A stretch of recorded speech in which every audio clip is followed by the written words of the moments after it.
Welcome to Little Detours with Regina Brett, where we help you create a life you love out of the life you have. Thanks for joining me. I'm your host, Regina Brett. Judge Joan Synenberg sits on the bench of the Cuyahoga County Court of Common Pleas in Cleveland, Ohio, where she administers justice, but with a healthy dose of mercy and compassion. No other judge looks as striking in the black robe. I credit the string of pearls she wears to work. Even after 13 years of dealing with the worst crimes, she believes people are inherently good. There are so many Judge Synenberg stories about her big heart. When she sentenced one man to prison, he stood before her and wept because he had no family to write to him. Judge Synenberg promised she would do so and did. Judge Synenberg is one of the most mothering people I've ever met. You feel so nurtured in her presence. She dispenses endless hugs, kisses, and compliments. People call her a human magnet. That's what her heart does. It pulls you in and never lets go. There's a Bible verse from Micah, chapter 6, verse 8, that best describes her mission. And what does the Lord require of you? To act justly, to love mercy, and to walk humbly with your God. Judge Joan Synenberg does all three. And she joins me today to talk about how. Judge Synenberg, thanks for joining me. It's wonderful to be with you. Thank you so much. So the tricky part, since we're friends, I call you Joan in public, but it's like, do I call you Your Honor, Judge Joanie? Think of like Judge Judy. What do you prefer today? I have a gavel that says, "Move over, Judy. Here comes Judge Joanie." I like being called your friend most of all. That's really nice. Well, any of the above are fine. All right. Well, for today, I'm going to call you Joan only because that's how I know you, but you are a judge. And you were raised in Cleveland. And I love that you toured for a year with the international cast of Up With People. Tell us about that. I was 19 years old after my freshman year of college, and it was unexpected. I saw them perform at Bowling Green, and I was very moved by their message. And it was a pretty corny message of unity and peace and equality. And I interviewed and was accepted to join their cast, which was a whirlwind. So I did a 100-city tour, North and South America, traveling with 65 people that became like family, people from all over the world. And it really did shape, I think, my worldview. It was an important year. We met people from all walks of life, and it was just fascinating. Well, I remember it was a big thing when I was growing up. I remember the song, Up With People. You still know it?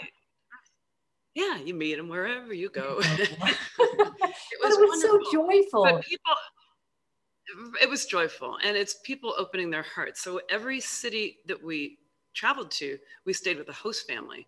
So what each host family had in common was that they wanted you to be there. So they could be people of means or people with very little, but they opened their hearts and their homes to us. And it was just a wonderful experience. And I felt like I wanted to have that connection, that deeper connection with people as I pursued through whatever 19-year-old, how little I knew at the time of what I wanted to do, but that did help shape my belief system and my worldview. So you went from something as joyful as Up With People to studying law. Now that kind of seems like on the other side of the yin-yang balance. I mean, law seems so heavy and serious and also male dominated at the time. Well, when I left Up With People, I decided I wanted to be a choreographer, actually, Regina, but that didn't happen. I did some local choreography of some high school plays and had a great time. But I was working as a social worker in Cuyahoga County Jail after I got my degree at Cleveland State. And I felt a deep connection there that I wanted to do something in the world of social justice. And I decided on a lark to apply to law school to Cleveland Marshall. And I got lucky enough to get in, and that was my pursuit. By the way, I thought everybody wanted to be a criminal lawyer, but that's not really the case. So I decided to go to law school and hung my shingle to represent the criminally accused. So why did you inspired by my work in the jail? Well, in the jail, working as a social worker, I was spending day to day, hands-on with women and men in the jail, trying to help them solve what might sound like a small issue, but calling their mother, calling their lawyer, because when you're cut off from the world, sitting in jail waiting for your case, you can lose so much. And so I really realized that those are people in tremendous need. And to satisfy a desire to work in social justice, I thought criminal defense work would answer a certain calling that I felt. And it did. And I absolutely enjoyed the work a great deal.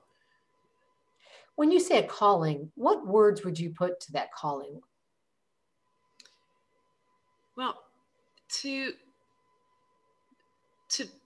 words I would put to it would probably be the Bee Gees song, "He Ain't Heavy, He's My Brother."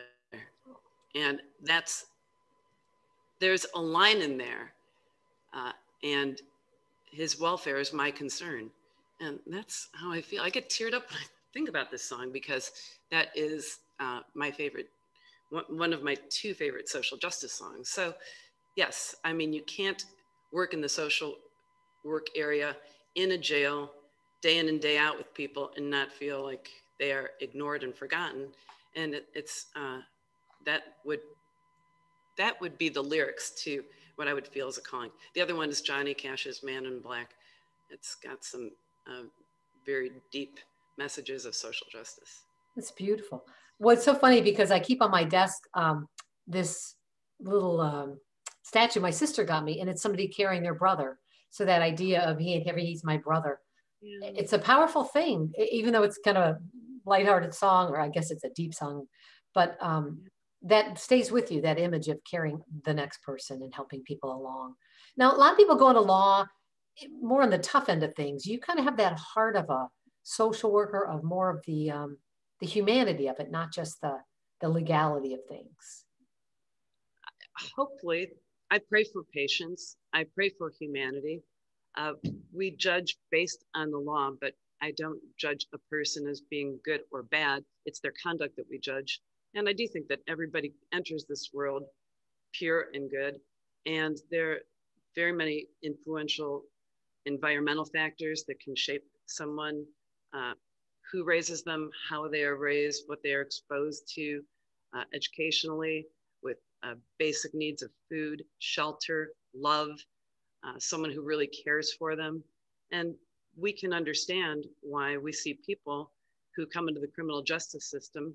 Sometimes it's acts of desperation.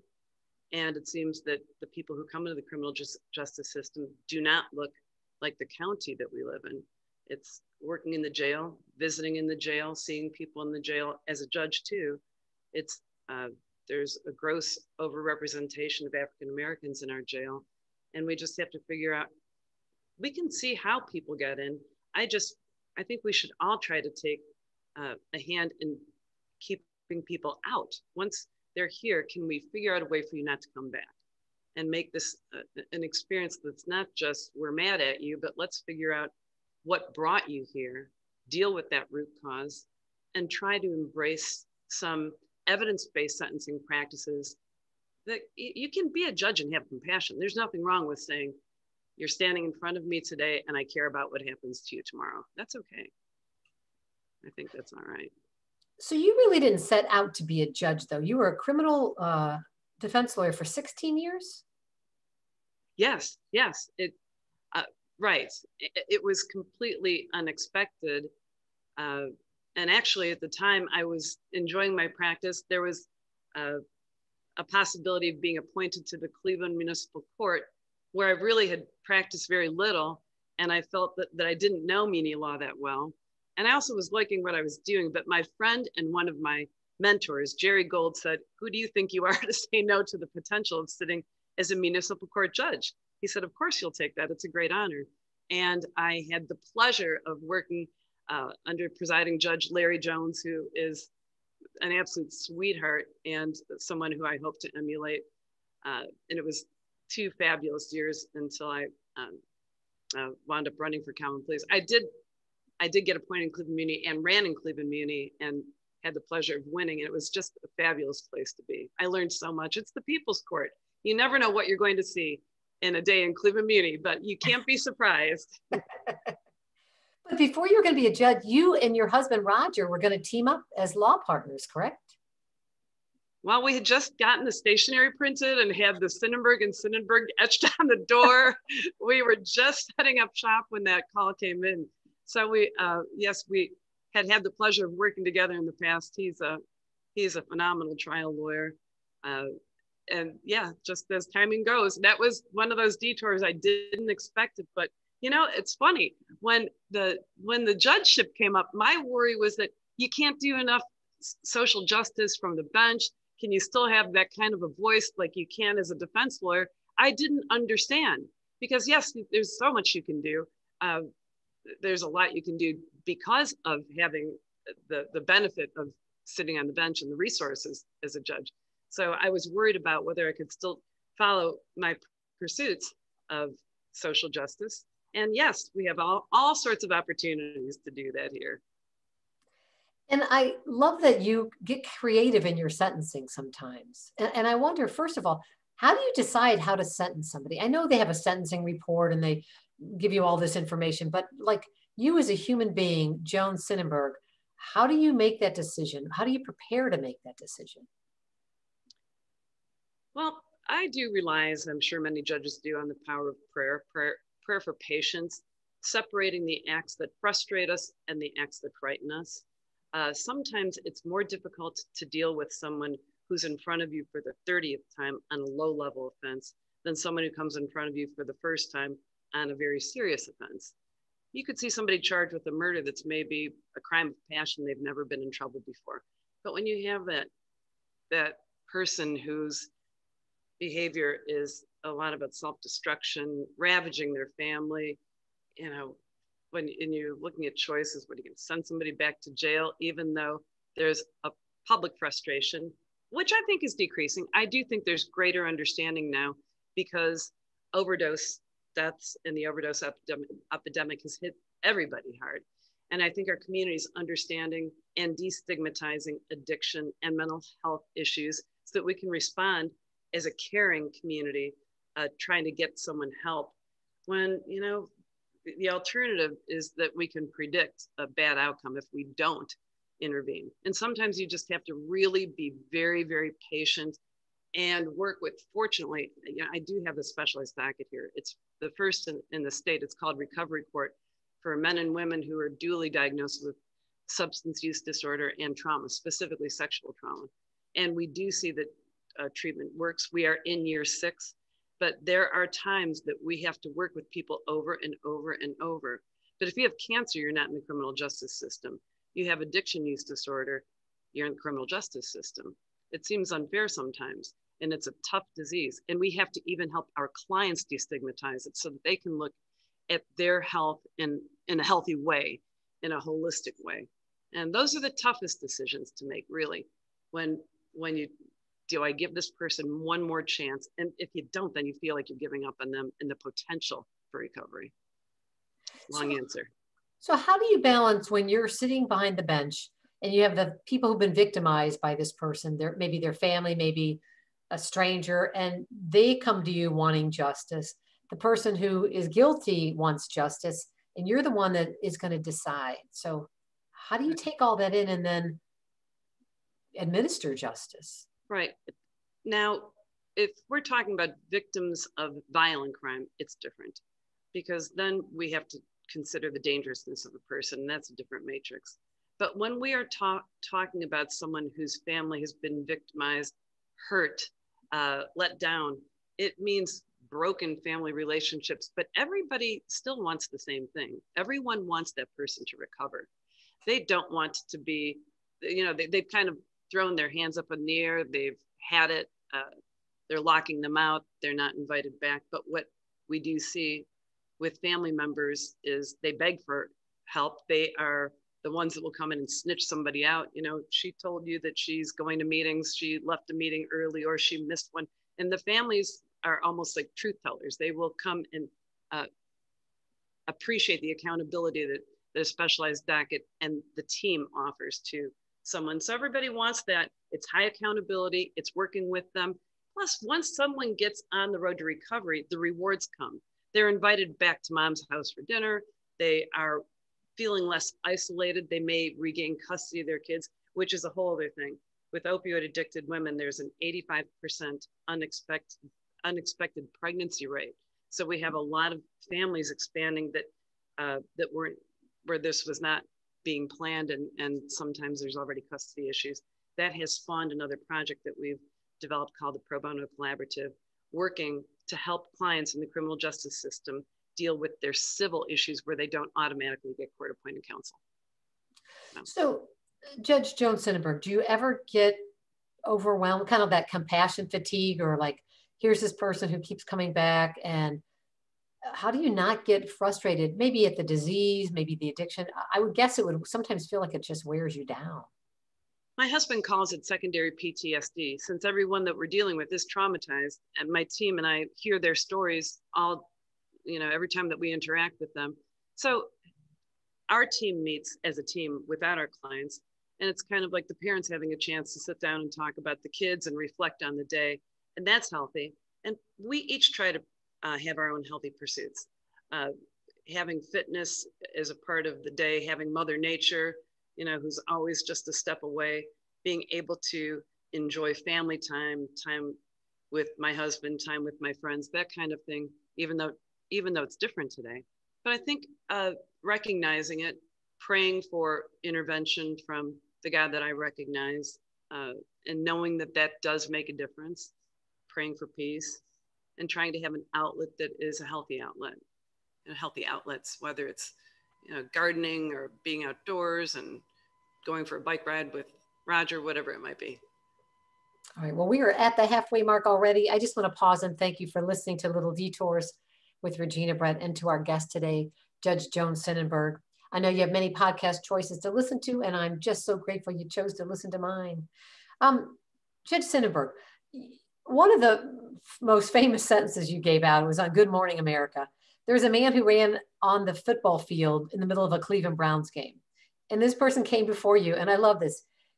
He had to serve his 3-day sentence over Super Bowl weekend, and you banned him from attending Browns games for the next 5 years. How do you come up with that? Well, I got a little help from Judge Demambrosia, I do want to say, who played. Said, we wouldn't want a guy like that in the Brown Stadium again. I said, how do you ever enforce it? But it was a misdemeanor. That was in Cleveland Municipal Court. And what he did, I realized after hearing from the Browns administration that showed up at the pre-trials in this misdemeanor case, is that it posed a real danger to fan safety and to players. So not trying to literally hit him where it hurts, but he did go to jail just for a weekend. It was Super Bowl weekend, no TV. So that was it. And I told him no Browns games, but he was doing really well on probation after a year. And this is a kid that grew up with no dad. He was highly intoxicated at the time. He had admitted to drinking 20 beers. So after the year, the Browns actually had, gave me 2 tickets to bring him to a game and sit in a box with him. To say that he set a good example, that kind of thing. So he turned it around. Wait a minute. So the team gave you 2 tickets so you could go to a game with this guy? Yeah, they had us sit in one of their boxes. It was a really sweet turn of events. Yeah, he was. I couldn't imagine any way of really enforcing keeping a person out of Brown Stadium. Maybe today there's some way of doing it, but there wasn't back then. And he did start going to AA meetings, and he quit drinking.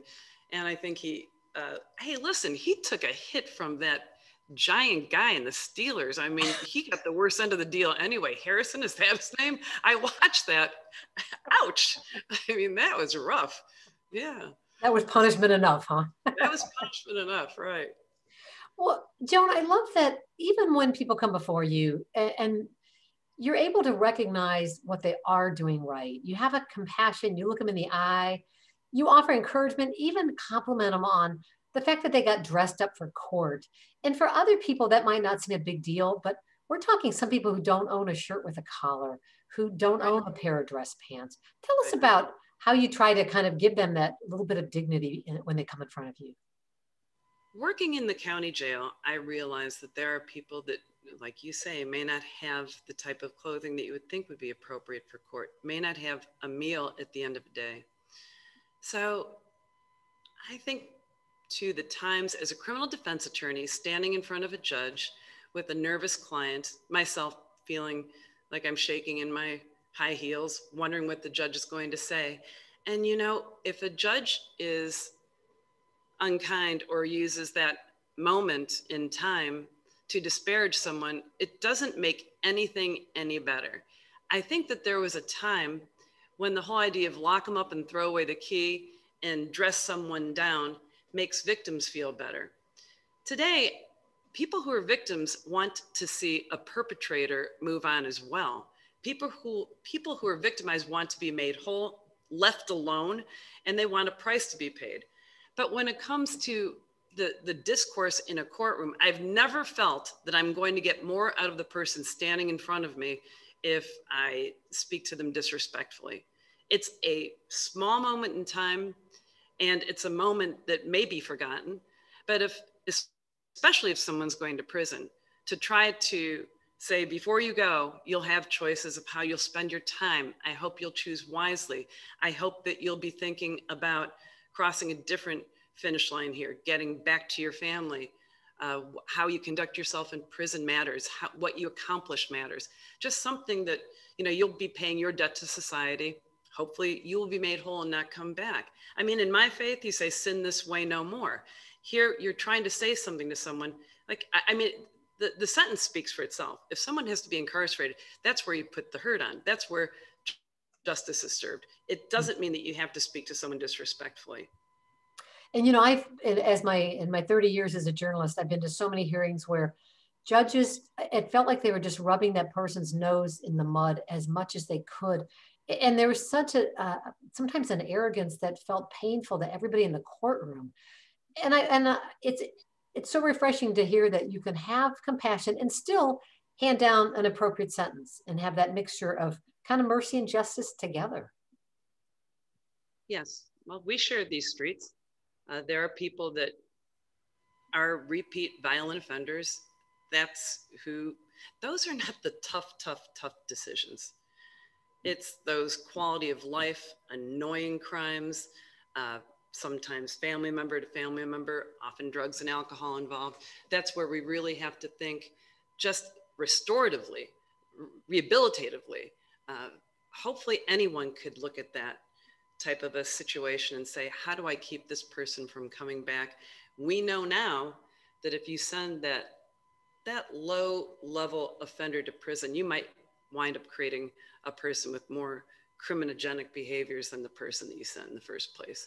So we have got to continue to think of how we keep that person from coming back and serving justice to every single person, especially victims. I'm talking about victims in violent crimes, but again, it sounds funny, Regina. Those are typically, I think most judges get to the same place when there's a certain type of conduct that you're dealing with. If it's violent and hurting somebody, I mean, I think judges wind up the same place. It's those other cases where you're dealing with human needs and a person who's just in a bad way.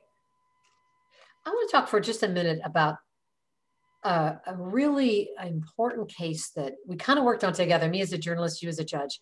There's a man, Joe Demambrosia, who spent 20 years on death row. And it turns out that the police and the prosecutor had hid evidence that would have been important to show that he had not committed the murder. You were such an advocate for justice for Joe Demambrosia. Can you talk a little bit about that, about the risk you took, kind of putting your neck out there for somebody that had been sitting in prison for so long? Justice had been denied for decades. Fortunately, there was a roadmap through the federal court system. Jones Day represented Joe D'Ambrosio pro bono for a number of years. Jones Day, all of this orchestrated by Father Neil Kakuthi, that amazing parish leader on the West Side, parish pastor, and also a nurse and also an attorney. He was like a one-man dream team. He was everything that Joe really needed. Up until the very eve of trial, evidence was still being withheld by the state of Ohio. And more disturbing were pretty blatant bullying tactics to try to have me removed from the case. for reasons that were made up. That just added a very painful element to a troubling case, and it was almost like trying to further rob the process of any kind of just proceeding to allege that I had represented his co-defendant, which was easily disprovable. There was nothing to back that up. This being taken, of course, to the top justice of the Ohio Supreme Court, who makes those decisions about whether a judge is to be removed from a case, because the state of Ohio did try to do that. They did not succeed. Ultimately, Joe was dismissed. He is an exoneree. And then the most, I don't know if that answers your question. I will tell you, that was a personally painful time. Not to go too far here, but the plain dealer and the state of Ohio had they had a lot of they had angles that had to do with me favoring a death row killer, that kind of thing. Thank you for shedding a different perspective on it. I really, truly appreciate that. It was a dark time, but this, to me, the eye on the ball, it was really about the right outcome. You know, my grandmother was probably the biggest influence in my life. She was an Italian immigrant, and from very clear lessons when I was little, she made it known, you don't be a bully, you don't let anybody bully you, and you don't let anybody bully anybody else. So you take that to your quiet place, and you just have to focus and kind of shut out the noise. And that can happen in all sorts of cases. So after that was all done, if I may share a quick story with you. Sure. So it's all done, and it hit, my husband had been extremely supportive through it all. And he said, you know what, we're going to go on a little getaway. And he took me on a trip to Puerto Rico, which was like after the third day of the skies just opening up and downpour, downpour, downpour. He said, you know what, we're going to go back home. We'll do something different. I said, okay, so the forecast isn't changing. There's 2 seats left to Cleveland. We can get on this plane right now. I said, okay. So he said, you have an hour to leave, executive decision, all that kind of stuff. Sure, dear, let's go. So packed up, go to the airport. It's packed. Everybody's trying to get out of San Juan, I guess. And I get on the plane, the only 2 seats, and everybody else on the plane was Joe D'Ambrosio, Father Neil Kakuthi, and the worshipers from St. Clarence that had been celebrating his freedom. And there we were. It was the most random, or so it seemed, encounter. And I was just reading the newspaper, and I hear, excuse me, and I look up, and it was Joe D'Ambrosio, who, and all of a sudden I was like paranoid. Like, is there anybody else here? Is this a setup? And then Father Neil's voice came from out of nowhere, and he said, this is not a coincidence. And it was just a very unbelievable, unforgettable moment. And then we had a conversation. We switched seats, and I sat with Joe, and Roger sat with Father Neil, and Joe thereafter sent me these crystal scales of justice that sit on my bench. Oh, making me cry. I mean, I'm still moved, Joan, that you put so much on the line to fight for Joe D'Ambrosio when everything was coming against you. It was a difficult time. The prosecutor's office was fighting you on this. There were so many people really trying to trip you on the way to justice here. And you relentlessly pursued justice for somebody else. And I have always admired you for that. And they tried to trip me too, but together, Joe is free. And I love that he gave you those scales. What a gift. Thank you. I never knew him before, by the way, which I never knew him before. I had no dog in the fight. It was just, as you say, justice had been denied for a long time, but thank you. Well, and I love that quote from Micah, to act justly, to love mercy, to walk humbly with God, because it's not about an ego trip. It's not about getting your name in the paper. It's about, to fight for this person who doesn't have anybody fighting for him other than the priest that discovered him on death row. And and open that door. We just have a few minutes left, but I got to talk to you about Roger. You and Roger are like teenagers in love. You are. And I love that every July 18th on your wedding anniversary, you surprise him wearing the wedding dress. And it's like a big poofy Cinderella dress. It's not like a little slender, sleeky thing. Somehow you shove it in like a duffel bag, pop out of the restaurant, bathroom wearing it. Tell us a little bit about why you do this. Well, I think my mother probably impressed upon me wear things more than once, right? So I decided year one, just for fun, to put it on, and then it became a thing. And I have to say this about my husband: he's kind of easy to trick on this wedding dress thing, because either that or he's a great actor and acts like he's surprised every time. But yes, I'll sometimes hide it somewhere in the morning, or I'll put it on in the morning, and then I'll think that Roger will think that the wedding dress thing is done. And then I'll take it wherever we might be wrapping up our day, whether I've worn this dress to the Rock Hall, and I've worn it at a variety of Cleveland restaurants, on a boat, on a plane. You brought it on a cruise with you. You've had a boat on Lake Erie. I just love that the love and romance is still in that marriage. How about that? When I did wear it, that I mean, half of the time he'll be carrying it and not even know it. I'll tell him I'll grab this picnic basket or something that's got my wedding gown in there, and then I'll go and switch up when I have a minute. But it is fun, and it's we just celebrated 21 years, as a matter of fact, and it means that every June I start doing a super low carb, a little bit extra workout to make sure that the wedding dress is very comfortable when I slip into it. That is too funny. Now, I just want to talk for a minute. You had planned to have children, you and Roger. You weren't able to have children.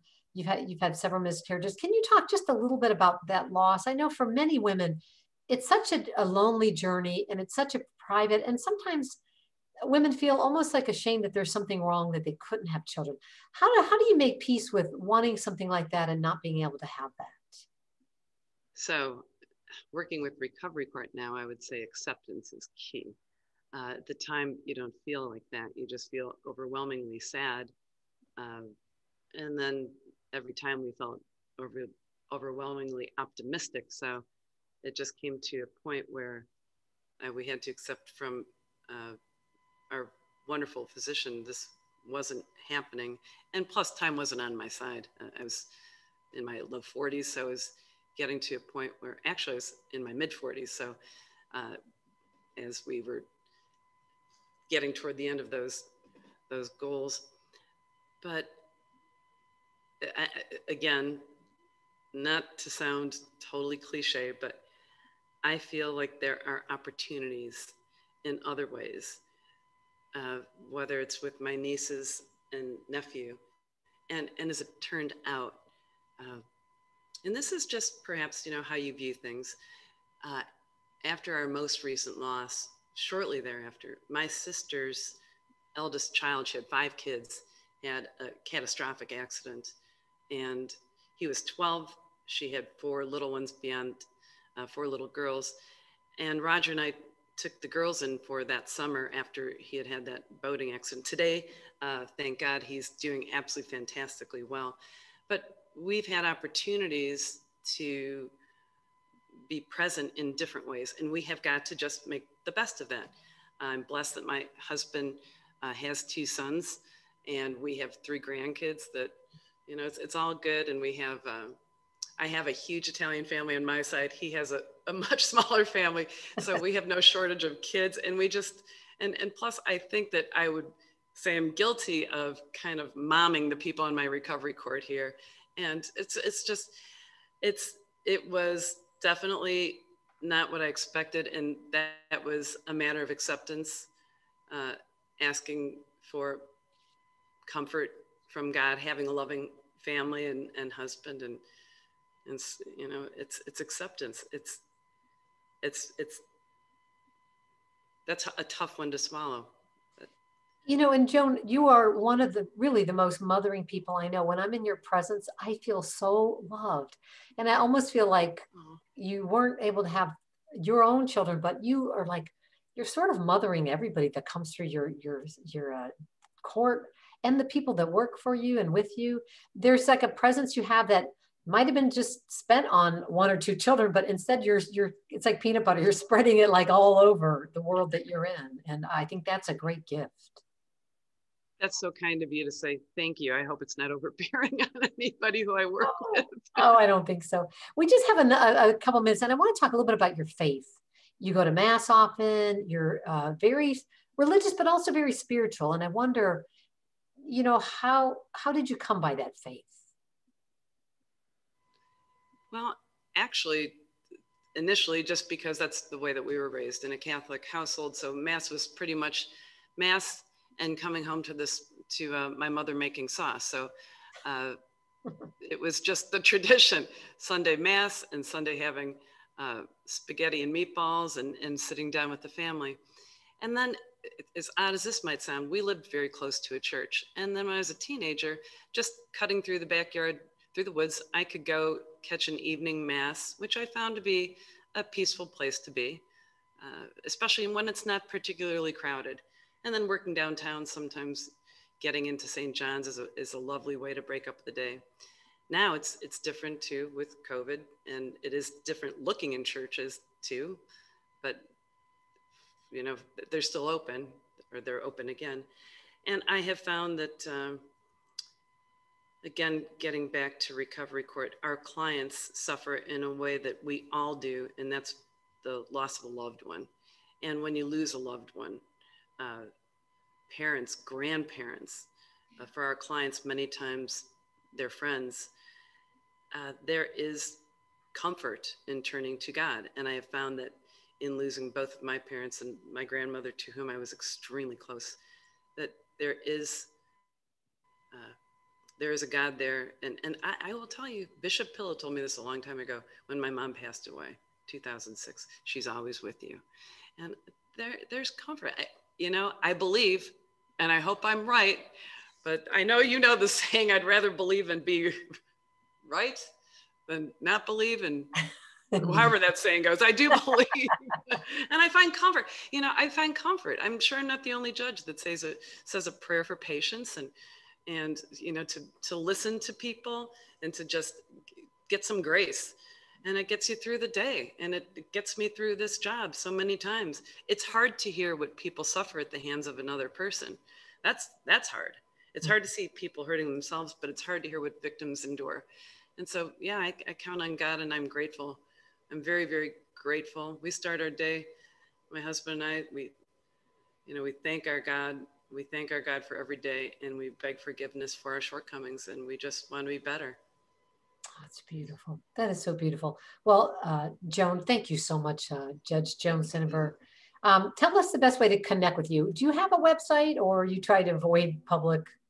Do we have a website? The court does. And we have a closed recovery court Facebook page. But I don't do so much social media, but I'm really easy to find if anybody ever wanted to call me at work. My phone number is 216-443-8727. My bailiff is Jennifer Schwartz, who's wonderful. And also, I would like to invite anyone that might be interested in joining us for a recovery court session. If you're uncomfortable coming to the courthouse, we could always Zoom you in, and you can see what we do. And we do have a graduation every 3 months. And we just had a graduation a couple of weeks ago, and it was 15 graduates during COVID that made it through all the rigors of recovery court. And it was so inspirational. They each get to share a bit about their journey. So another way to reach us just call. Does that answer your question? Good. That's good. And I'll also have that on my website, reginabrett.com, and a bit of your bio so people can read more about you. The Pro Bono Collaborative for people with criminal cases that have civil needs that could use volunteer counsel. Please contact us, and we'll link you up with our Pro Bono intern. We're going to be reviving the program soon. All right, great. Well, thank you. Well, my biggest takeaway today is to really separate the behavior from the person, and doing that with grandchildren, husband, friends. I mean, just to be able to separate those two, that it's what somebody does is different than who they are. Absolutely. Yes, you can love a person and not like what they're doing at the moment. And I hope people use that also. Thank you for thank you for all of your insightfulness here. I appreciate it. I want to close with your answer to this question I ask all my guests. Joan, what is the best thing you do for yourself every day to create a life you love out of the life you have? I choose happiness through prayer and through time connecting with Mother Nature and my family. I believe happiness is a choice. We all have struggles. I truly believe that you can start every day thanking God, choosing to be happy, and finding the little miracles that exist in every challenge. Beautiful. Well, thank you so much. I really appreciate you taking this time with us. Thank you. It's wonderful to see you. I really appreciate this time together. Thank you so much.